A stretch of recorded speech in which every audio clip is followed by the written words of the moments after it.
Fantastic. Hello, everyone, and welcome. Thank you for joining us this afternoon to learn more about the Child Care Workforce Retention Grant and its impact to benefits. Before we get started, I do have some brief pieces of housekeeping.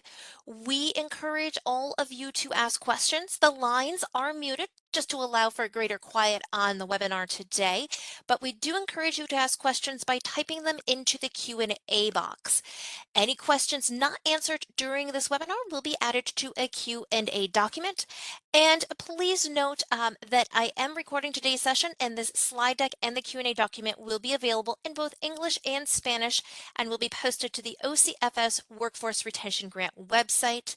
Also, quick note about Q&A. If you have not used this feature yet in WebEx, what happens is you type your question in. It goes to all of our phenomenal panelists. Thank you all for being here today. And then you will only see your question until other questions are answered. So as a question is answered by a panelist, it will be available to all of you. And our agenda for today, in just a moment, I'm going to pass it over to Deputy Commissioner Nora Yates for some welcome and introductions. After that, Nora will go over an overview of the Workforce Retention Grant. We'll then pass it off to our wonderful presenters to talk about possible impacts to public benefits. And at the end, if time allows, we will be able to answer some questions and answers there.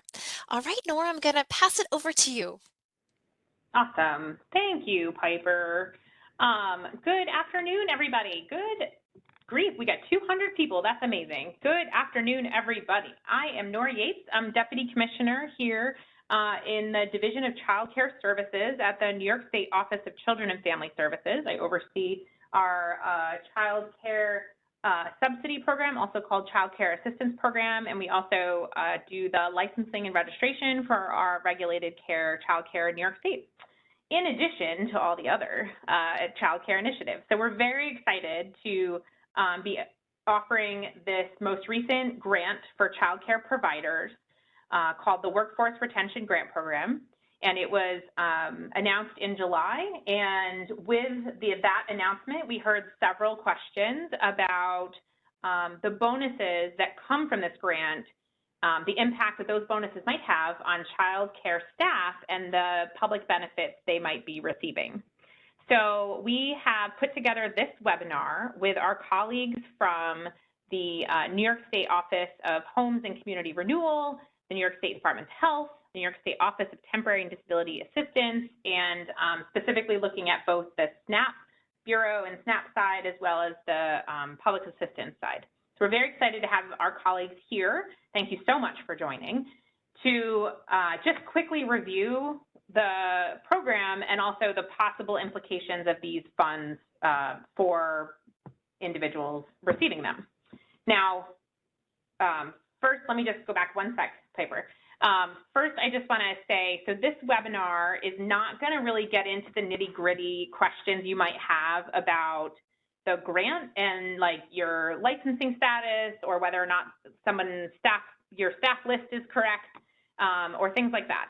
So we can answer those questions offline or we can work with our child care resource and referral agencies. So we have contracted with 35 child care resource and referral agencies to provide in-depth technical assistance to all child care providers who are eligible to be able to access this grant.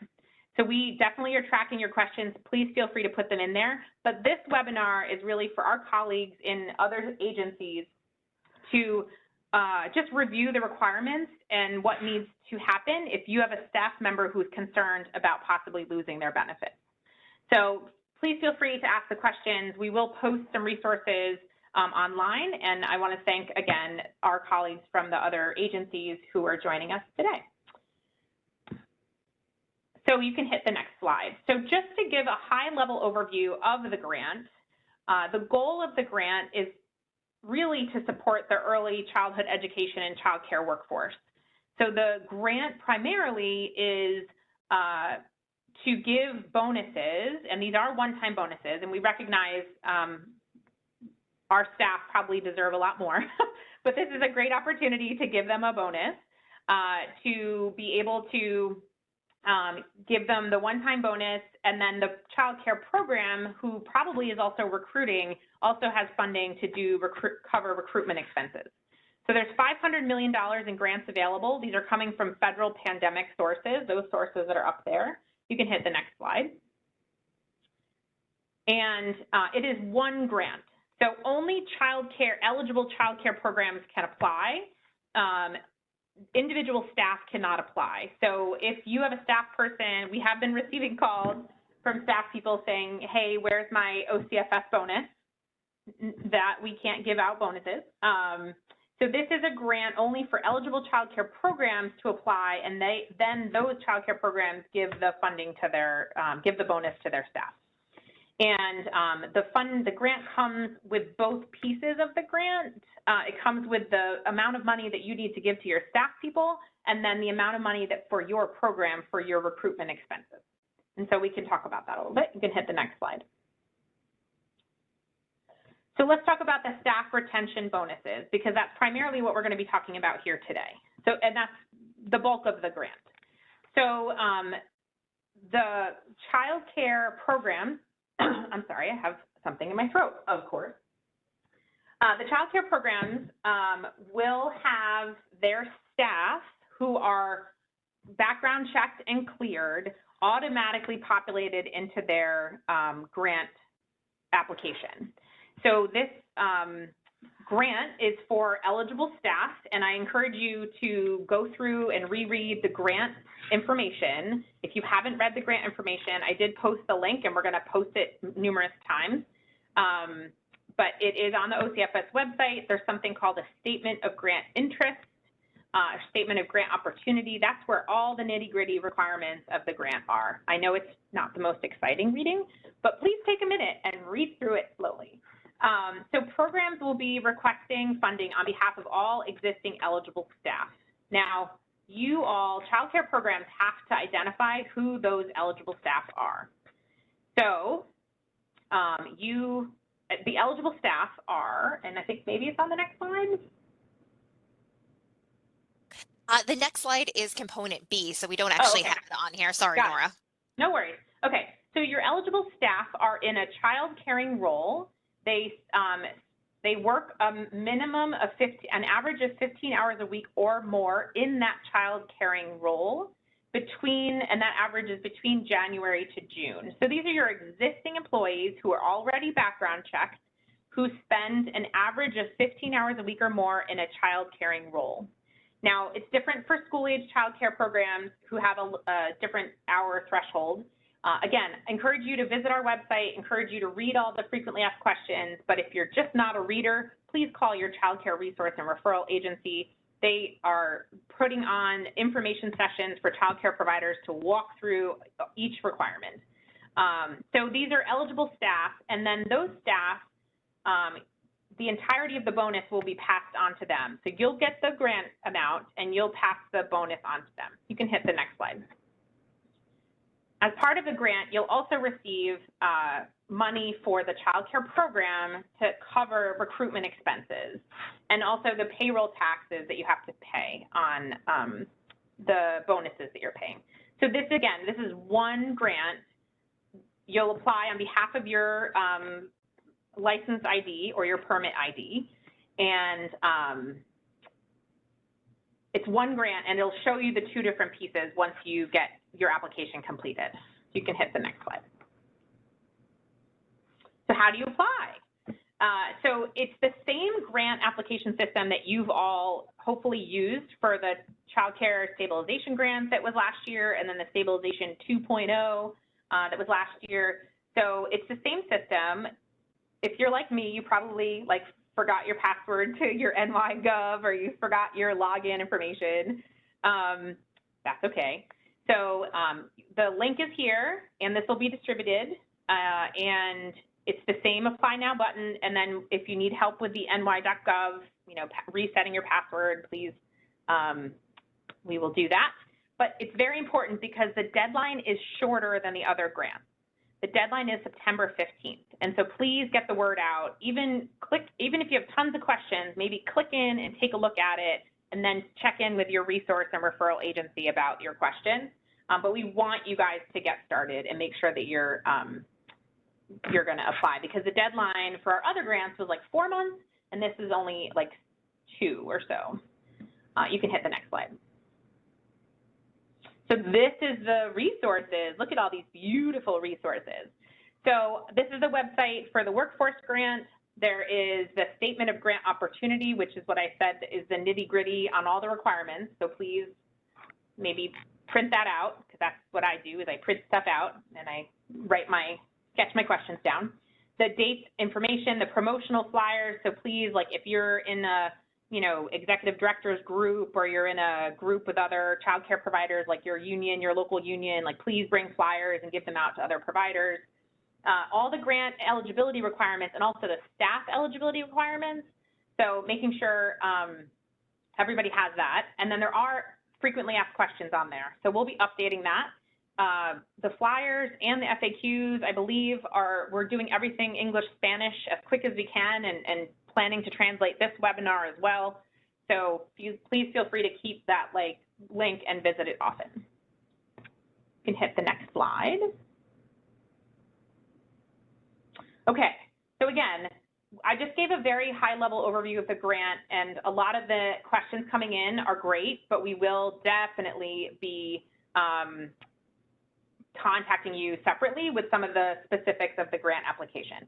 This webinar is to hear from our colleagues and not hear my boring voice about their programs and how, if a staff member who either receives their benefit receives this bonus, how it might affect their benefits. So with that, we're going to start with housing, and we're going to start with New York State Homes and Community Renewal. And I believe it's over to Joshua.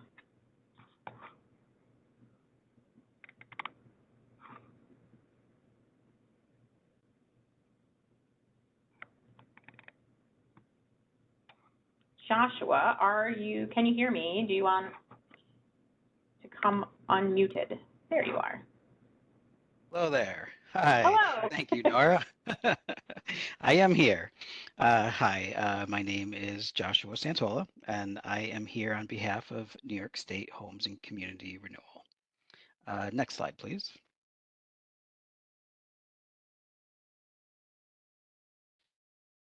So first, a little background. What is HCR? New York State Homes and Community Renewal, also known as HCR, is considered one of New York State's affordable housing agencies. In addition to the Housing Choice Voucher Program, which I represent, administered programs include project-based rent administration, project financing and new construction, low-income tax credits, Sony Mae mortgage assistance, rent regulation, tenant protection, fair housing. HCR is one of almost 200 public housing agencies in New York State alone, many of whom also administer their own Housing Choice Voucher Program. HCR currently operates in 51 counties out of the 62/63 counties across New York through a network of nonprofit agencies, county governments, and private contractors, all referred to internally as local administrators. Next slide, please. So what is the Housing Choice Voucher Program? The Housing Choice Voucher Program was created to assist very low-income families to afford decent, safe, and sanitary housing in the private market. It's a major federal program funded by HUD, by the U.S. Department of Housing and Development, and administered locally by public housing agencies, which we are one of. A family that is issued a housing voucher is responsible for finding suitable housing of the family's choice that meets a minimum standard of health and safety, which is determined by that PHA.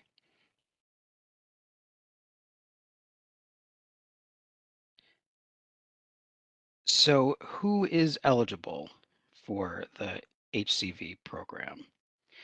Federal regulations and PHA policy determine program eligibility. However, generally speaking, income is the main determining factor. Once an applicant has been determined eligible, issued a voucher, and finds housing, the PHA calculates each portion of housing subsidy paid to the landlord. One portion of the housing is paid on behalf of the participating family to the landlord directly by the PHA, and then the family pays the landlord the difference.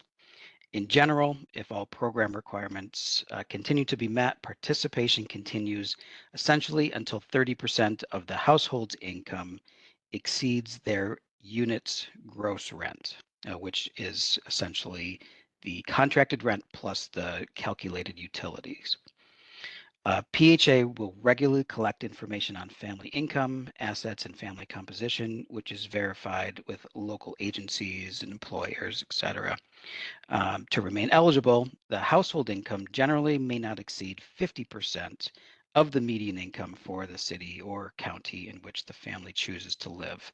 Now, HUD publishes this income limit data annually, and the link is on the HCR resource page, which is in a couple slides. This income data is used to determine the amount of the housing assistance payment to be paid on the tenant's behalf and is recalculated essentially annually, sometimes more frequently, but essentially on an annual basis. So the question everybody wants to know the answer to: does the Child Care Stabilization Grant affect eligibility for the voucher program, for the Housing Choice Voucher Program? So if I, as a Housing Choice Voucher participant, receive this Child Care Stabilization Grant, will it count as income in the program? And what if I use the grant money toward my business expenses, rent, salary, et cetera? Will that affect eligibility? So income determination factors. While there are many elements involved in determining income eligibility in the HCV program, for monies received to be counted as income, the source, and that's whether it's earned or unearned income, must generally be considered regular and recurring. So for HCR's HCV, Housing Choice Voucher participants, it has been determined that any monies received from this year's Child Care Stabilization Grant shall be considered temporary and/or sporadic, and therefore excluded from calculations for purposes of one's eligibility or rent determination, regardless of its usage. So simply stated, the money that is received from this grant will not be counted as income for our voucher holders. Now, I've also been asked, I guess, to make it clear that while HUD does agree with our interpretation, we did contact our representative at HUD, and they looked at the information that we provided them, and they said, yes, we do agree with this. However, we, as one of many, many PHAs across both the state and the country, are not authorized to make that same determination for any other PHA on this matter. I apologize to end with with that piece. However, it as it stands, our perspective is that this is not considered income for purposes of the voucher program. And thank you. And back to Nora. Thank you, Joshua. I think the question we got the last time we did this webinar was, what about NYCHA? And I think for New York City, I just want to clarify, NYCHA is a separate organization, separate, Joshua, you're going to get the, I'm going to get the language wrong, but it's a separate entity than this program.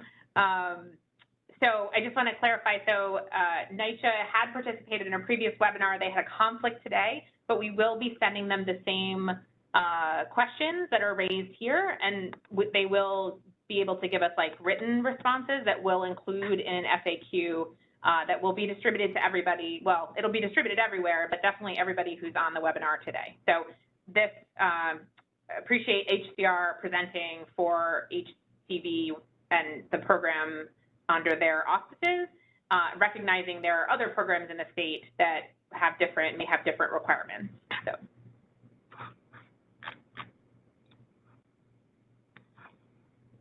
All right, Piper, just before we move on to Medicaid, which is a very important program, I assume that folks in relating to questions, we're not going to do questions to the panelists throughout, but if folks have specific questions, to like Josh or HCR or different programs under HCR's auspices, they should drop them in the Q&A, right?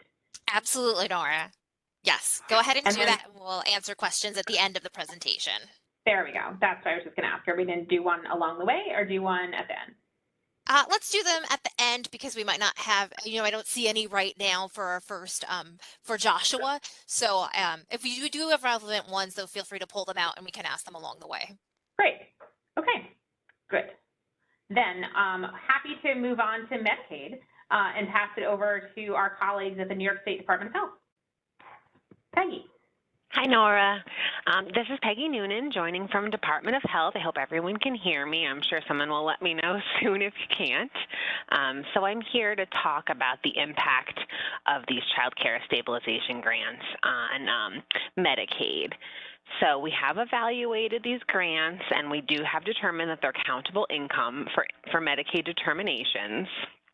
But there's several factors I want to go over that we think will minimize the impact of these grants on individual eligibility determinations, and we just don't expect that the receipt of these grants or bonuses is going to result in significant churning in Medicaid enrollment. So you can move on to the next slide. So the majority of the people that we expect to receive these grants, if they were enrolled in Medicaid, would be considered in our MAGI population. So those are people whose financial determination is based on tax rules, modified adjusted gross income. So those are our adults under the age of 65, pregnant individuals, families. So all those groups have what we call continuous coverage, which means that from the time you're determined eligible, you receive 12 months of coverage, regardless of changes in income. So if the family has already renewed for the year, any increase in income is not going to result in disenrollment from Medicaid. So that's specific to our MAGI population. But one thing I want to just talk about that's applicable to MAGI and non-MAGI, which would be, aged, blind, disabled individuals, which I just don't expect is a large portion of child care workers.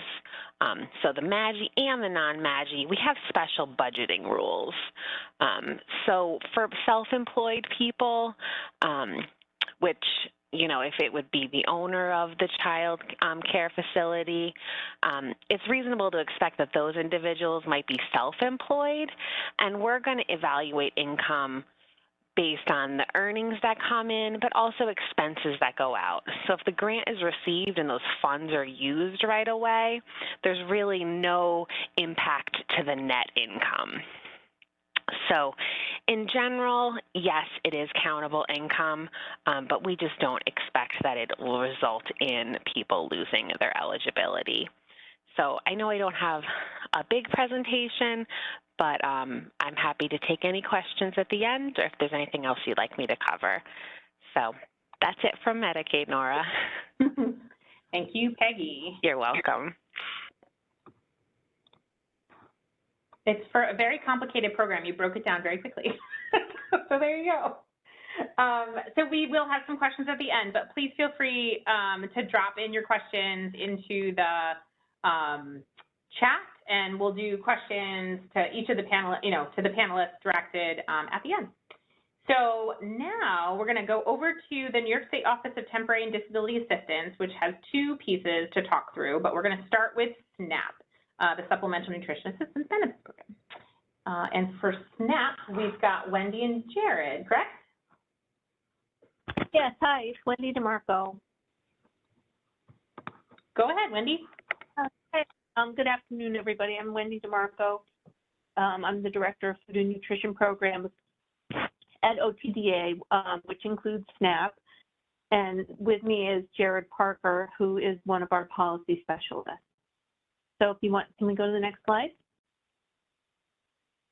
So SNAP is just the new acronym for food stamps. It's a Supplemental Nutrition Assistance Program.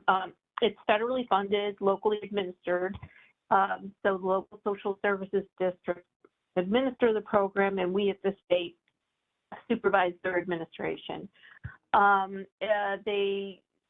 Recipients households are determined eligible based on their household composition and their income, and they receive their SNAP benefits monthly, electronically, and they use an EBT card to access them at grocery stores and other authorized EBT vendors to purchase SNAP eligible food items. The program is to help low-income working people, senior citizens, individuals with disabilities, and others who are food insecure, help them feed their families. The application is easy, and it can be done online on the OTD website or the New York City website.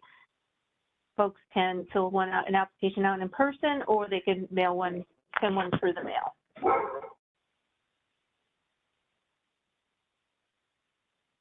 Okay, and then, I'm sorry. Benefit levels everything is, hold on. I'm sorry, it's one of the hazards of working from home.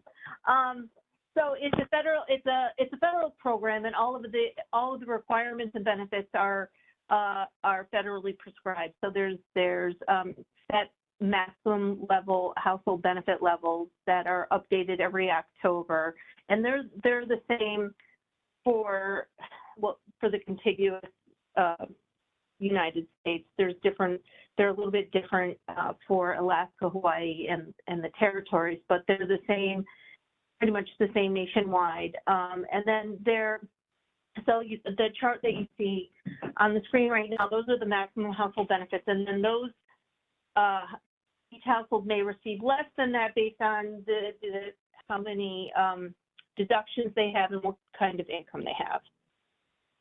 And next slide.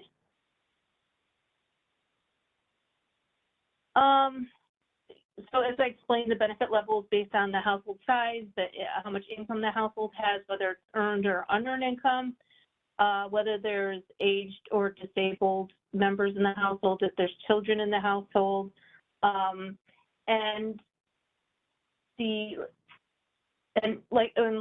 like I said before, the SNAP benefit levels, the income guidelines, and all of the requirements are set at the federal level, and they're updated every October. You can go to the next slide. And this is just a lot of information, but it just shows the gross monthly annual income levels for the different sizes of households and the different categories of households. So households without earned income, households with earned income, and households with elderly or disabled members without Medicare expenses.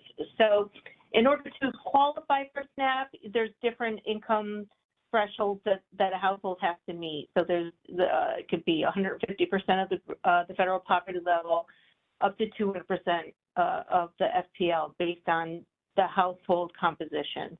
So these are just the different thresholds based on the household type. You can go to the next one.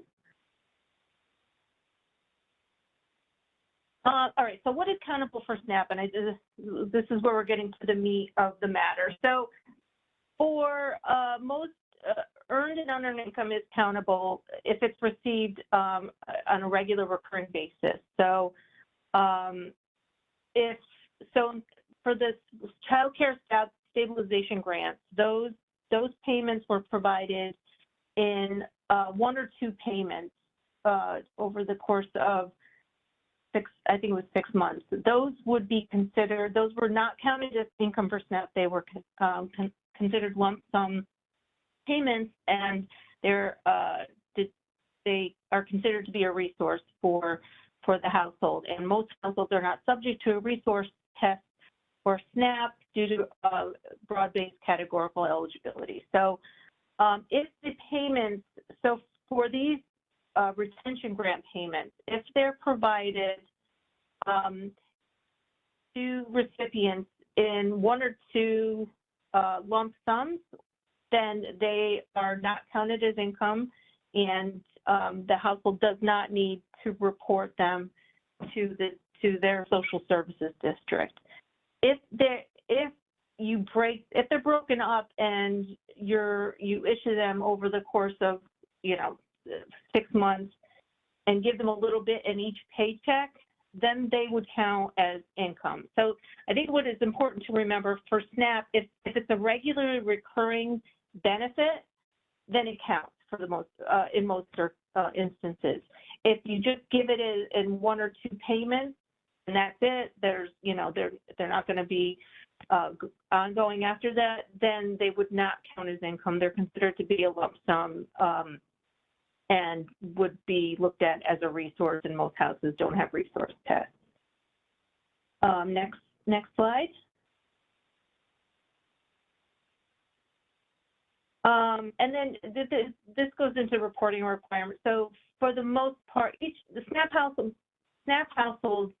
majority of SNAP households are subject to simplified reporting rules, which means that they don't have to report every single change to their worker at the district. They, in most cases, households that have earned income are simplified reporters, and they would only need to report change to the district if their household gross monthly income goes 130% above the federal poverty level for their household size.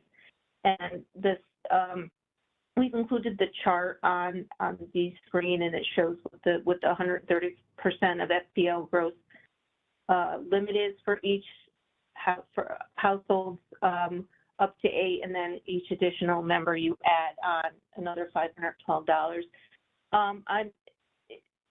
It's my impression that these bonuses will be provided as lump sums, so this isn't really applicable. But if for some reason you're going to, or somebody's going to receive these payments a little at a time over a period of a few months or however long, they would only need to report it to the district if it causes their income to go above 130%.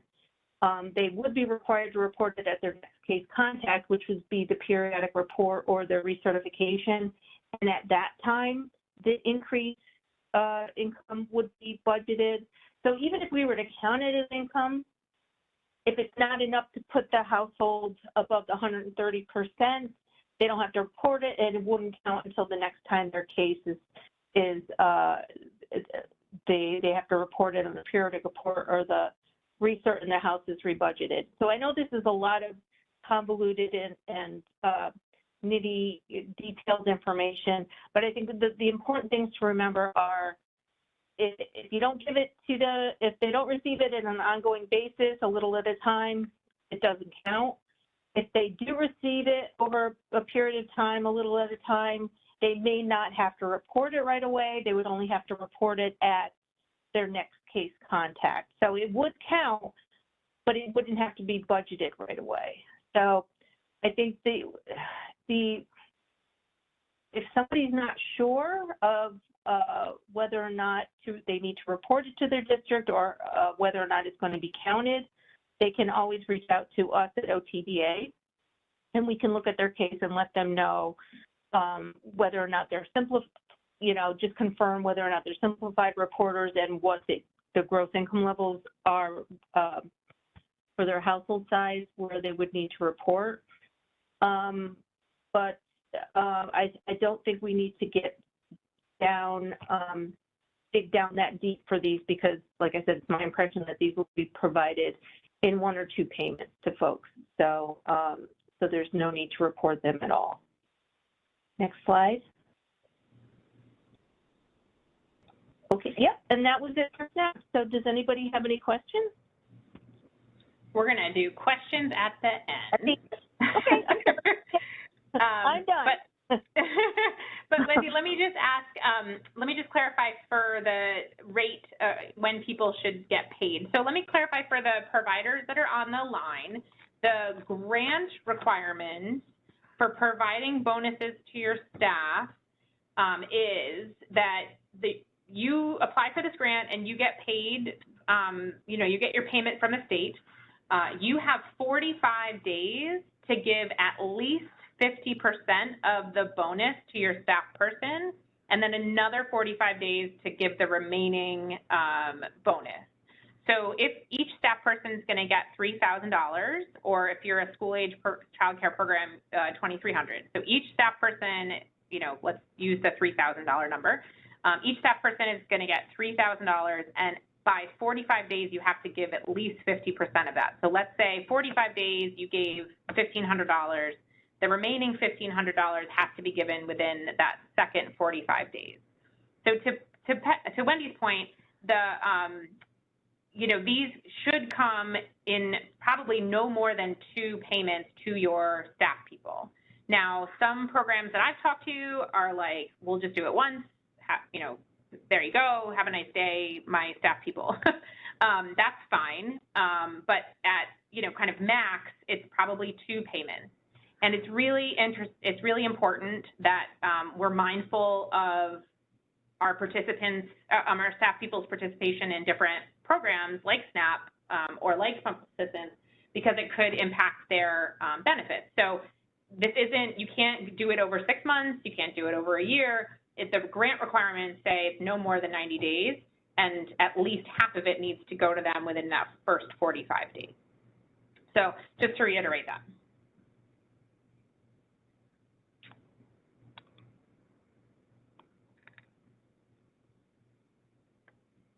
So I think we're on to the second Office of Temporary and Disability Assistance speaker to talk about temporary assistance.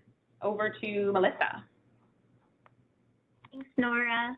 My name is Melissa Alexander, and I am a temporary assistance specialist in the Temporary Assistance Policy Bureau at New York State OTDA. Next slide, please. Temporary assistance is provided to eligible households to help them meet basic needs. Temporary assistance benefits may be cash or non-cash and help households with costs related to housing, utilities, and necessities associated with day-to-day living. Next slide, please. There is no impact on temporary assistance benefits for child care workers who receive a payment through the Child Care Workforce Retention Grant. These cash grants are excluded as income when determining temporary assistance eligibility, and they're also disregarded as a resource. And the statute that authorizes the Child Care Workforce Retention Grants includes language that specifies these grants are excluded for purposes of determining eligibility for temporary assistance. Next slide, please. If individuals do have questions regarding any impacts on their current benefits, they should be directed to their local departments of social services, which we refer to as districts. I apologize for my dogs as well. Contact information for local districts are available on OTDA's website under the Resources for Working Families link, or at the website included here on this slide. And households can also find contact information on the notices they receive from their local district office. And next slide, please. And that's all that I have on the temporary assistance side, and I'm happy to answer any questions that folks have at the end. Thank you for having me. Thank you. All right, so Piper, I think we're gonna go over to you to do the kind of facilitation or questions to some of the panelists, right? Absolutely, yes. Let me see. We have lots of general questions about the grant itself, and for those, I will direct all of you to the website, which we have put in the chat a couple of times. So as Nora pointed out earlier, the website has lots of wonderful resources, has a video or two, has some guides, and some some other, and a Q&A too, which I think you'll all find very helpful. So for questions today, we're just going to be going over questions that relate to our topic at hand, which is impact to benefits. Oh, great. So we'll start at the bottom because one just came in. About SNAP benefits. So if a SNAP member receives SNAP benefits, is there a requirement to report the grant? No. No, if they're receiving them as in 1 or 2 payments, no, they don't need to they're not required to report them to the district. Wonderful, thank you. All right, and now to my list of questions here. Let me find. Let's see here.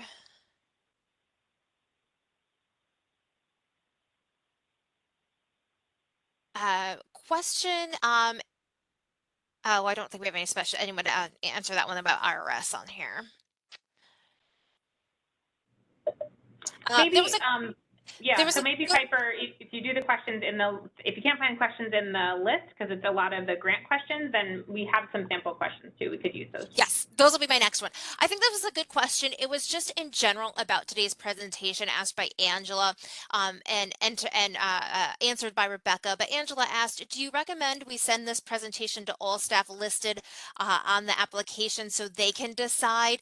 And Rebecca from OCFS, I think, had a great response. She said that this presentation, along with the FAQs, will be posted to the website. And we do recommend that you direct your staff to the website if they do want more information. There are quite a bit, there's quite a bit of information there. Howard asks about the bonus, and Howard asks, since the bonus will be added to staff members' paychecks, how does the staff member prove that this income is exempt from some of the programs mentioned today? Is there anything special they need to do? This is Wendy. They don't need to prove that the only verification that if somebody were required to report something, they would just need to show that they received it. But again, they don't need to report this for SNAP. So. Wonderful, thank you for that. Now on to some general questions that we have received in the past. So one is, how might these grants impact eligibility for childcare providers who live in NYCHA housing or Section 8 housing? So NYCHA in Section 8, well, NYCHA is not on the line right now. So we're going to direct that to NYCHA. But Joshua, you guys administer some Section 8, is that true? Well, officially, so our perspective, unfortunately, is narrowly defined by the voucher program. So Section 8 is sort of a broad term for both the voucher program and public housing. So we cannot speak to public housing, how they conduct income eligibility for any of their properties.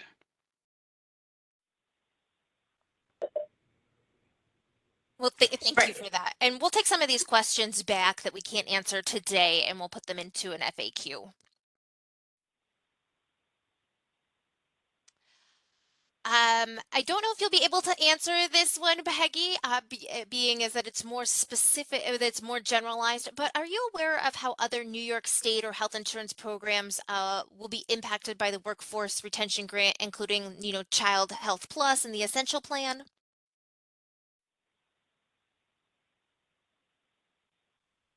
I'm sorry, I was speaking on mute. I know that both Child Health Plus and Essential Plan also have 12 months continuous eligibility. So it would be a similar concept of once you've renewed, if you get this new income, it's not going to impact eligibility for a year. Great. And then along those same lines, based on the 2023 income, could someone be determined ineligible for 2024 Medicaid based on this? And it sounds like the answer to that would be no, based on that information you just provided. Right. Yeah, I Okay. wouldn't expect so. Correct. Great, thank you. You're welcome. Let's see what else. Somebody asked about how this would affect our participation in Medicaid, housing, temporary assistance, and SNAP benefits. I think we went over all of that today during this wonderful presentation. Now, what if somebody has a very unique situation? Is there someone they should reach out to first, or would it be best to reach out to the different websites and such listed on the deck here?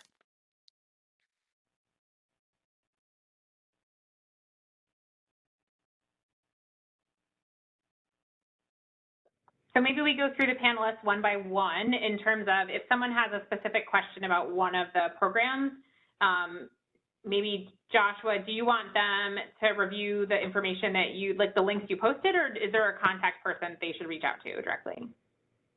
That's a good question. So we, if they are, so I guess I'll preface it with the only people that could answer the question for the individuals would be the offices that administer the day-to-day operations, and that is the local administrators that I had mentioned. I do have a link that before the end of this, I can grab it and attach it to the Q&A so that anybody who is a recipient of a voucher from HCR or one of our local administrators, which would be on the list, then they would contact that office, their particular office, and there is an online link that I can provide for that.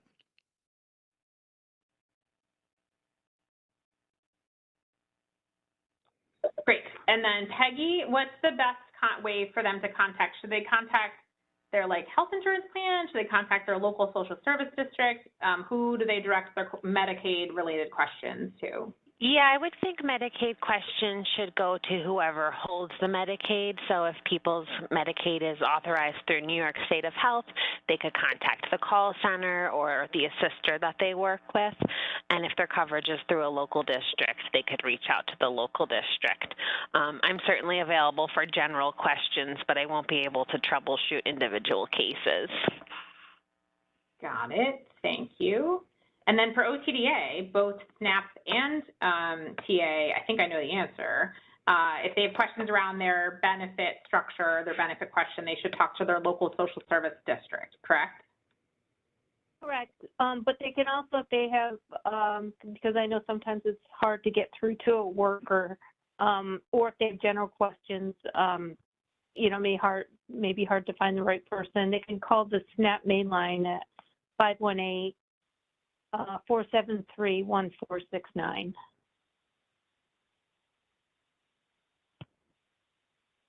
Similar to what Wendy said, households in receipt of temporary assistance should definitely contact their local district with specific questions about their case. But if there are any general questions about temporary assistance policy, folks can contact the Temporary Assistance Bureau at tabureau@otda.ny.gov.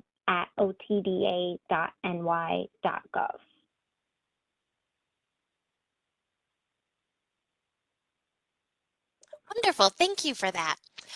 Now, we do have some questions or a question around disability. So I'm going to pass this over either to Wendy, Jared, or Melissa. So the question is, how will disability be affected by this grant? I'm assuming they're talking about SSI or SSD, and that I don't know how the bonuses would be treated for those programs. Yep. So I think this for SSA.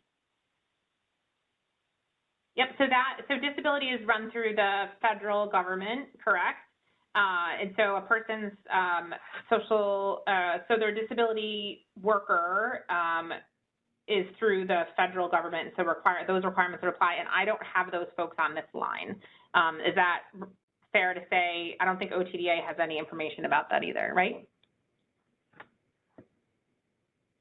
If people have questions about their SSI benefits, we direct them to the Social Security Administration. That would just be ssa.gov.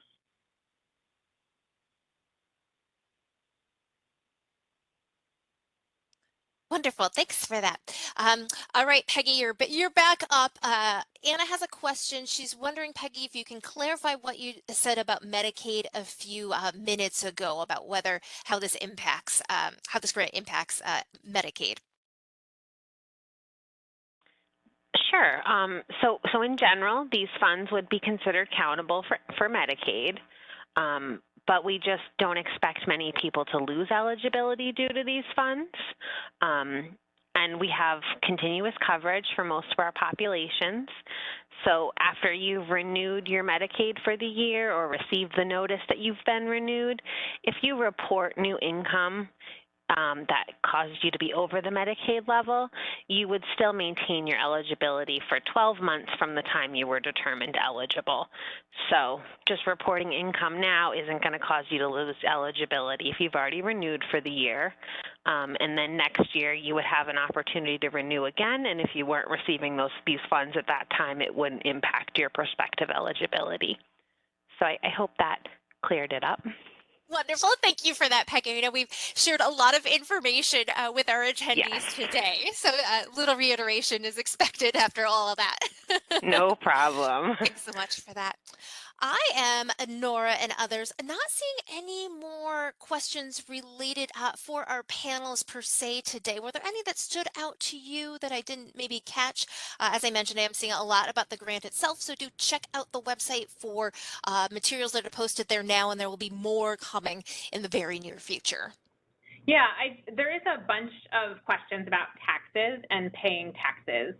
So this is not a tax webinar. I am not a tax expert, but I understand providers do have many questions about taxes. So, so we have encouraged and trained, and the CCR&Rs are engaged with several tax professionals to answer these questions, because everybody's taxes are different, right? Like, depending on how you pay taxes, and it's depending on how you pay your employees and all that stuff.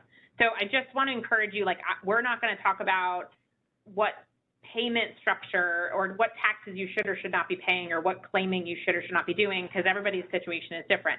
But definitely reach out to your child care resource and referral agency, because they do have resources available for, if you don't already have a tax professional that you're working with, they can help you either get your question answered or provide you with some additional resources for that. So please do that, because the questions, we've received several questions both in this webinar and also via our FAQ. In the FAQ, we say similar things that, like, because every tax situation is different, like home-based providers pay taxes differently than centers do, and depending on when you're recruiting, like if you're a school-age program, depending on when you're recruiting, you pay staff members differently. So I think it's really important that you talk to your tax professional or your accountant if you have one, or if you don't and you kind of have a specific question, work with your CCR&R to get somebody to comment on your situation. But I love these questions. There's 76 questions in the Q&A. Most are about the requirements of the grant. So we are going to scoop these from the Q&A right now, and we're going to kind of take the ones that are related to the grant and make sure that you all have responses to your questions and send it out to everybody who registered for this webinar. So don't think that just because we didn't kind of address your specific list that it won't be answered. So we'll definitely address the grant-specific questions. The other thing we'll do after this webinar is you'll get a copy of this PowerPoint. We are going to translate this PowerPoint into Spanish. I think there was a technical issue with the interpretation and or what's it called, closed captioning in Spanish. So we will be getting information out in Spanish about this as well. So apologies for that. And we will be putting that on our website. We will be emailing it to everybody who registered for this webinar. And then we do have the questions who are related, like written questions related to the programs that we talked about today. We're just going to do a follow-up FAQ about impact benefits, and that's where our colleagues from NYCHA will be able to address their questions. So we will distribute that to you, and you'll say, wait, we already had that discussion. Peggy already answered that question. That's okay, but that's where the response is going to be for like NYCHA and others. So we just wanted to make sure that that was also distributed. So fortunately for you, or unfortunately, you'll be getting a lot of emails from us. One is going to be on the actual grant requirements, and the other is going to be on this webinar topic related to impact benefits. I think the most important thing I can say from OCFS and Division of Child Care perspective is we recognize how hard the workforce crisis is on all of our child care providers right now. We think this is a phenomenal, the governor, authorized this grant opportunity because she values the workforce so much. And we recognize that these are all very complicated questions, and we recognize that these are all complicated steps that you all need to take, but you know how valuable your employees are. And so however we can help you get your employees these bonuses, it's a really, great opportunity to show that value. At least it's one time. I know it's not recurring, but it's one time. And also then hopefully, do recruitment that you need to fill any vacancies that are currently underway. So I want to thank all our panelists. I thought this was great. You were all impressively concise, I would just like to say. For very complicated programs, you were very concise. I'm very proud of our bureaucratic nature here. And so we will be sending out additional questions and answers. And if there's any other questions, please feel free to send them. And the responses that the panelists gave about who to follow up with, we'll also include that in there, because I wasn't writing down like email addresses or websites. So we'll make sure that that's in there as well. Piper, anything else? Nope, just wanted to leave everybody with the Workforce Grant website for questions, and we'll be posting more materials here in the near future. So check it out. I know we referred a lot of you to the Statement of Grant Opportunity that is available in both English and Spanish. So go there and you can search for different keywords or terms if you've got questions related to the grant itself. Great. All right. Thank you so much, everyone, for attending. And we will hopefully get as many of you in the door and get these questions answered. Please encourage your colleagues to apply and or send their questions in. Thank you, thank you, thank you so much. Thank you.